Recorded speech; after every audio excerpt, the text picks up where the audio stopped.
Hello viewers, எல்லாரும் எப்படி இருக்கீங்க? இப்போ நம்ம செடிகளுக்கு மழை பெஞ்சு 2 நாளாக தண்ணியே கொடுக்கல. முந்தானத்து நைட்டு வரைக்கும் பேஞ்சிச்சு. இப்போ மட்டும் நம்ம லைட்டாக ஒரு 100 ml மட்டும் என்ன செஞ்சோம்னா தண்ணி கொடுக்க போகிறோம். என்ன தண்ணி கொடுக்க போகிறோம்னா, இது ஒரு உரம் தான். பீட்ரூட்டை ஒரு வாரம் என்ன செஞ்சேன், பீட்ரூட் தோலை ஊற வச்சுருந்தேன். இந்த பாருங்க, ஊற வச்சு தான் எடுத்து வச்சுருக்கேன். இந்த தண்ணி இந்த இருக்கு பாருங்க, எவ்வளோ கலராக இருக்குது பாருங்க. இந்த தண்ணியை நம்ம ரோஜாப்பு கன்றுகள் கொடுத்தோம்னா சரி, செடி நல்லா டார்க்னஸாக வரும், பூக்கள் எல்லாமே. அது கூட இந்த புளிச்ச தண்ணி 3 நாளாக செடிகளுக்கு ஊட்டாதனால இதெல்லாம் எடுத்து வச்சுருக்கேன். அரிசி களைஞ்சது, உளுந்து களைஞ்சது, மாவு தண்ணி, பாருங்க எல்லாமே அடியில் நல்லா இதாகி போயிருக்கு பாருங்க. இந்த தண்ணி என்ன செய்யுங்க, நீங்கள் எடுத்து இதோட கலந்துக்கோங்க.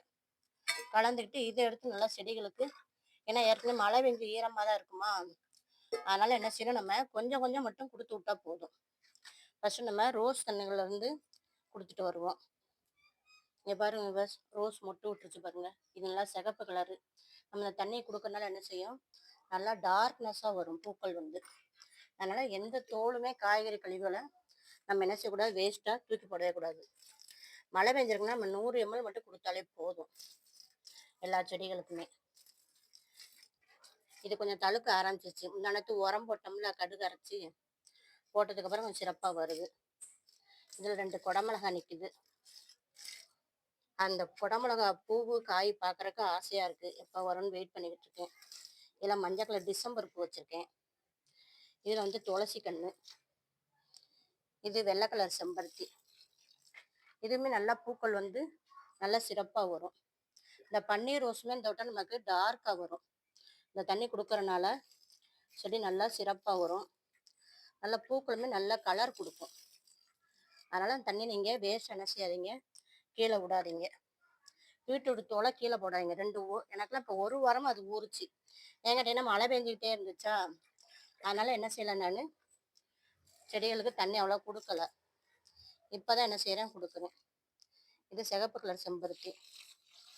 கட் பண்ணி விட்டோன்னு இப்போ தான் மொட்டு வைக்க போகிறாங்க. குட்டி குட்டியாக மொட்டெல்லாம் வருது. செடி எவ்வளோ சிறப்பாக இருக்கும் பாருங்கள். நேற்று இந்த மல்லிகைப்பூவை வேறு வந்து நல்லா தனித்தனி செடியாக்கியாச்சு பாருங்க. இப்போ 3 தொட்டியில் இருக்குது. இதில் ஒன்று, இதில் ஒன்று, இதில் ஒன்று. இதுலையுமே இப்போ என்ன செய்ய போகுது, மொட்டு வரப்போகுது. நம்ம அந்த கடுகு அரைச்சி கொடுத்தோம்ல, அதனால் இப்போ மொட்டு வரப்போகுது எல்லாத்துலேயுமே. அவ்வளோ மொட்டு இல்லாமல் இருந்துச்சுல, இங்கே பாருங்கள், குட்டி குட்டியாக நிறையா சிலம்படிச்சிருக்கு பாருங்க. நிறைய தளிர் வந்திருக்கு, புது புது தளிராக வந்திருக்குது. அதனால் கூடுமான வரைக்கும் இயற்கை உரமாக கொடுங்க.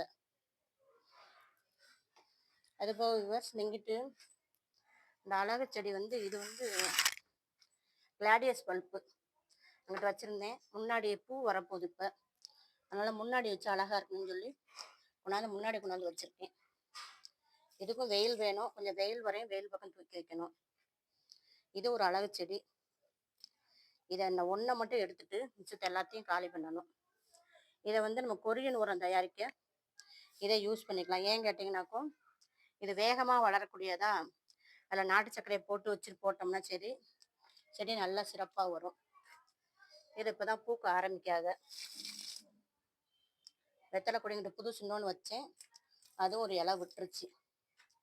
இது ஒரு வீட்டிலேருந்து வாங்கியாந்து வச்சேன் விவர்ஸ். ஒரு அழகு செடின்னு சொன்னாங்க, என்ன செடின்னு தெரில, அதையும் கொண்டாந்து வாங்கி வச்சுருக்கேன். அதுவும் 2 இலை விட்டுருச்சு இப்போ. இங்கே பாருங்க விவர்ஸ், அவரைக்காய் குட்டி குட்டியாக ஒரு 6 காய்கிட்ட வந்துடுச்சு. குட்டி குட்டியாக வந்திருக்காங்க. எல்லாமே நம்ம இயற்கை உரம் கொடுக்கறனால தான். அதனால் எப்பயுமே நீங்கள் என்ன செய்யுங்க, செடிகளுக்கு இயற்கை உரமே கொடுங்க. நல்லா செடிகள்லாம் என்ன செய்யும், நல்லா சிறப்பாக வரும். மீன் நம்மளை தான் ஸ்ப்ரே பண்ணுவோன்னு பார்த்தேன். ஸ்ப்ரேயர் கொஞ்சம் ரிப்பேராக இருக்குது, கொடுத்துருக்கேன். வரைய என்ன செய்யணும், நாளைக்கு மீன் நம்மளாம் ஸ்ப்ரே பண்ணி விடணும்.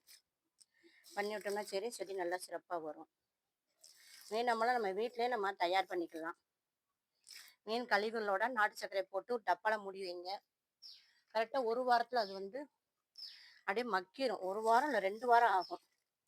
2 வாரத்தை என்ன செய்யும், நல்லா மக்கி சிறப்பாக வந்துடும். எல்லாத்துக்கும் நீ கொஞ்சம் கொஞ்சம் தண்ணி ஊற்றுறேன். ஏன் கேட்டிங்கன்னா கொஞ்சம் ஈரப்பதமாக தான் இருக்குது.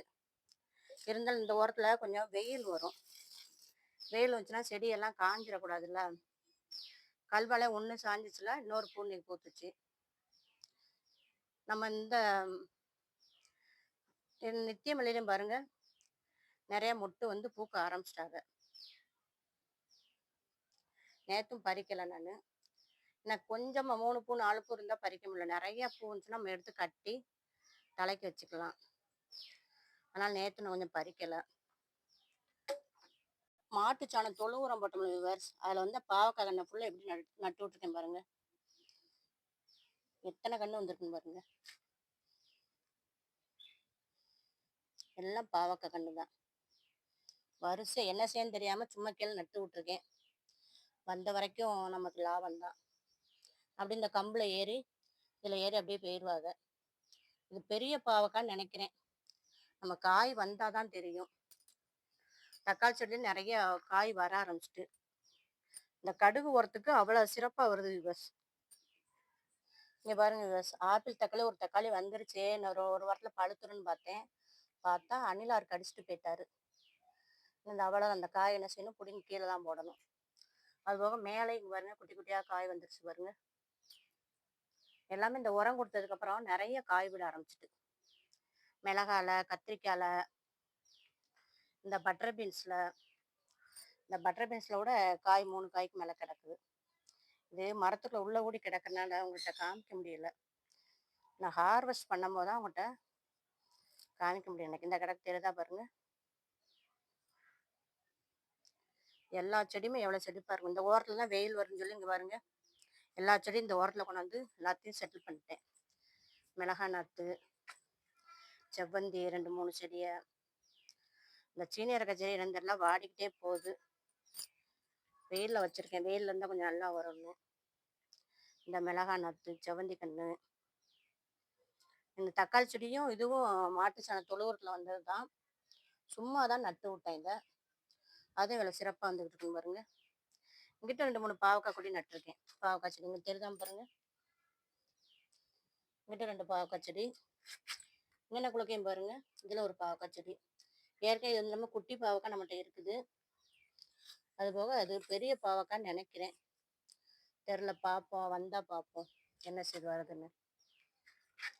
எவ்வளோ சிறப்பாக இருக்குன்னு பாருங்க. வீடியோ பிடிச்சா லைக் பண்ணுங்கள், சப்ஸ்கிரைப் பண்ணுங்கள். ஜோதி ஃபார்மிங்க சுற்றி எல்லா இடத்துலையும் என்ன செய்ய செடிகளாக தான் இருக்குது. கமெண்ட் பண்ணுங்கள். தேங்க்யூ.